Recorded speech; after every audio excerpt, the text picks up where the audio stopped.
Welcome everyone, thanks for tuning in to Alts on the Go. Well, today we picked up a generator, which you would think wouldn't be so difficult, but trying to find a generator right after a hurricane hits is pretty difficult. So I've got this, is a 3500 watt inverter generator. It's Powerhorse brand. The reason I say in quotations is, if you'll notice, this oddly looks like a Predator Harbor Freight generator, but this actually came from Northern Tool and Equipment. I ordered with them online because they had more consistent, reliable shipping, and they didn't charge me a shipping fee. I just had to pay sales tax on it. So retail on this bad boy is $7.99 at the time of this video. And with sales tax in Arkansas, that's like at least $6 trillion after it's all said and done. But $8.75 shipped is what it was. Like I said, no shipping. They were running a deal on it. I wanted something that was going to be more than enough to run this thing and the air conditioner, even though we're moving to Alaska and it's not 1,000 degrees up there anymore, but also as a backup generator for our house, just in case. So this is more than enough. The new house doesn't have an air conditioner in Alaska, so I'm not really concerned with running that, but 3,500 watts should be more than enough to keep the refrigerator running and a bunch of other stuff inside the house. So let's go ahead and get this thing opened up.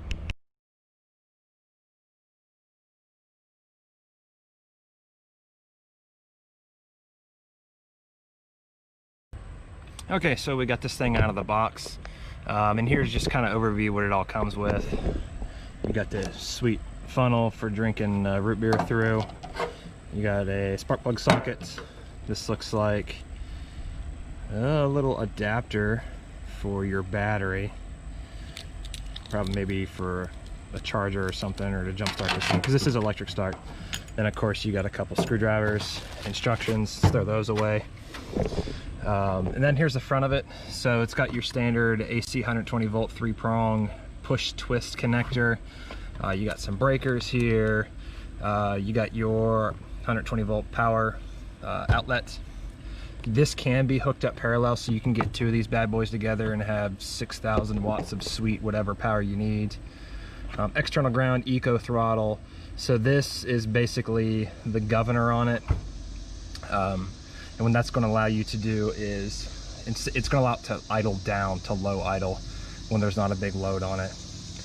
Oh look, we found our sweets. This is actually for, you can jump start this thing. Let's check this bad boy out right here. So this plug right there actually plugs into the front of this. So if the battery's dead in it, you can jump start this thing off of your vehicle or your kids' Power Wheels or whatever you gotta do.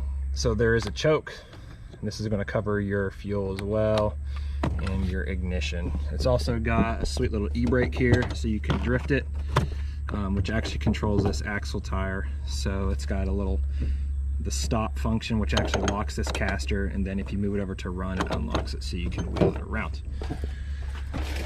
You do also have a pull start on the side. Apparently this thing ain't got no oil in it, like all of them, so do not, you don't want your bottom end to be knocking at your front door because there's no oil in it. So this does weigh 108 pounds or something like that, or whatever.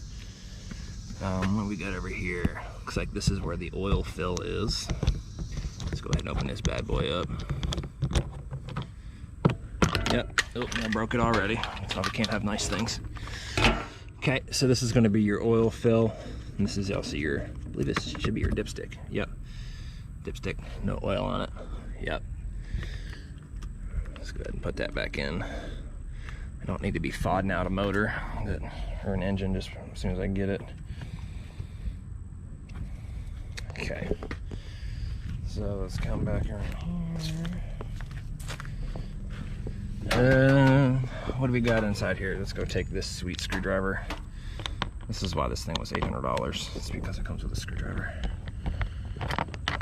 That's where your little battery is. That's pretty cool. Hopefully it's not dead already. I do like the fact that you can, I'm guessing you can either jump off the front of this or you can charge off the front of this. I don't know yet. Again, I threw the instructions away because that would make too much sense. So I'll look into that, but you may be able to charge 12-volt battery off of the generator itself, which is kind of cool. So I went ahead and opened up the instructions that, oddly enough, has all the information that you ever need to know in it. Who would have thought of that? So this little port on the front here is actually a DC outlet, so you can charge batteries off of this. It is only 8 amp, but I think if you had a dead vehicle battery or your side-by-side wouldn't start or something, this could probably save you in a pinch, which is really cool. And then of course this goes through all the rest of the Yahoo mumbo jumbo. Running watts, surge watts. So this running watts is maximum 3,000 continuous with a surge of 3,500. So that means it'll hold 3,500 watts up to a short period of time, but it's not going to stay like that forever. It'll probably end up shutting down or overvolting or output issues. Generally, your biggest turn-on appliance that's going to be drawing a lot of power is going to be an air conditioning unit. So when it initially starts, it's going to draw a bunch of amps or a bunch of watts or power. And then once the compressor is running or whatever, it'll actually, the wattage will drop or the amp draw will drop. So I'm going to get some oil for this thing and get it ready to go. I've already got some gas because it ain't no gas in it. And we get this bad boy fired up and do the engine brake in. Alright, so after rummaging around in the bottom of my camper, all the oil and stuff that wasn't all the ship with our household goods, I brought it with us. But of course I packed it in the most inconvenient spot. But I do have some small engine oil here. We're gonna go ahead and top it off. TO says you can run it for 20 hours for the initial break-in, drain it, refill, and then a 100-hour service after that. So with the modern technologies of video magic, I'm gonna go ahead and service the oil in this and then put some gas in it, and we'll be ready to fire this bad boy up.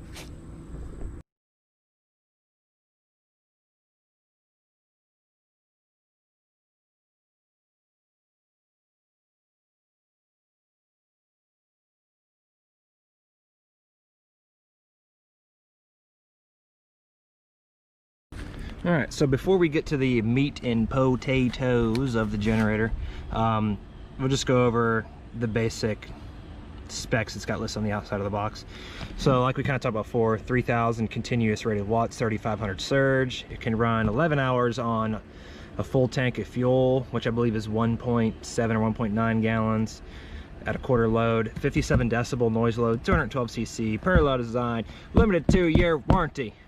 But there's no northern towing equipment in Alaska, so whatever, you know, that's kind of is what it is. So we got it all fueled up. Let's see how dead this thing is. All right, so it looks like it is actually, it's dead. So, which, I mean, it hasn't been run, so I can totally see that. Let's go ahead and lock the old parking brake there. This does have oil in it, and we'll go ahead and do recoil start for the first start. Probably just take a few pulls, but rule of thumb is your eco throttle, leave that turned off, so when you first fire it up, it doesn't try to idle down immediately, so it'll just let it idle.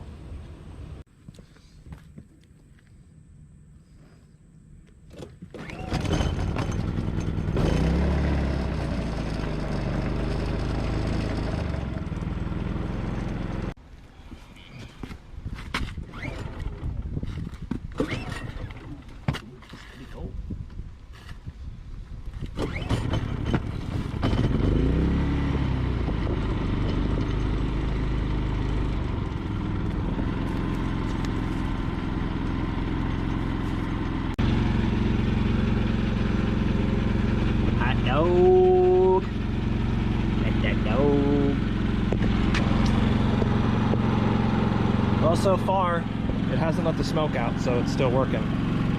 So 5 out of 5 bananas on the purchase. I mean, it works great. The only kind of weirdy thing that I noticed is your little locky wheel, if there's not pressure on it, it rattles. Okay, first world problems. But other than that, the generator itself, I'm pretty happy with the purchase so far. Mind you, it's only been running for like 20 minutes, so time will tell on that. And it's also kind of the right size. Excuse my monstrosity here. So it's big enough that it'll fit in between my side-by-side ramps. For the drive, I'm going to have a 14-gallon diesel tank in here, 5-gallon gas tank, and then the generator. I've got some chains that I'm going to lock chain the generator to this rack. I mean, I guess if somebody really wants to steal it, they're going to steal it anyways, but being that it'll be locked up, you kind of eliminate that theft by opportunity thing, since I don't have a tonneau cover anymore. But the side-by-side will also be on top of this thing, so it would be majorly inconvenient to try to take that stupid thing out of the back of my truck. So yeah, we're really happy to have a generator. Say we can go dispersed camping longer now, but mainly I would say it's for backup use and of course for our long drive. But it's super overkill for the camper, I would say. Hopefully we don't have to use the air conditioning that much when we're in Alaska, but I mean, I'm still sure I'm going to use it anyways. So thanks for tuning in. Be sure to subscribe and like. Go follow us on Instagram at altsonthego, all one word, poor grammar, I know. And come back for more random videos. We're like 8 days out right now from the actual drive, so it's kind of getting out of the nitty-gritty, getting my last appointments and doing all of the fun adult things before we get ready. I'm shipping the vehicle this week, so just trying to check off all the boxes. My truck's ready. Changed the oil today, rotated my tires, getting the alignment checked on it tomorrow, so this thing's good to go. And I'm sure I'll forget something. It's probably my household goods, which is who knows where right now. But we'll see you guys next time. Thanks. Just want to add a little quick end to this. So air conditioner's on, water heater's on, all the things are on, you know, whatever, all the stuffs, and this is exactly how loud the generator is. I know, a video you can see the sound, right? That makes sense.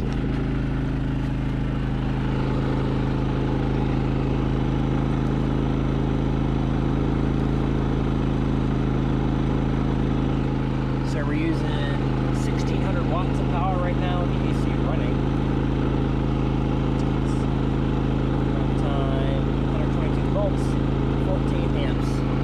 And Eco Throttle is on. And then shutting Eco Throttle off, it doesn't make any sound, so it's outside of its limit that it can throttle down and save fuel. But I'll just go ahead and leave that on. Electric start does work. It's ran along enough. The battery's good to go now. So all you have to do is take this beast, put it to either choke if it's cold, on if it's warm, Eco Throttle off, hold the start, it'll fire.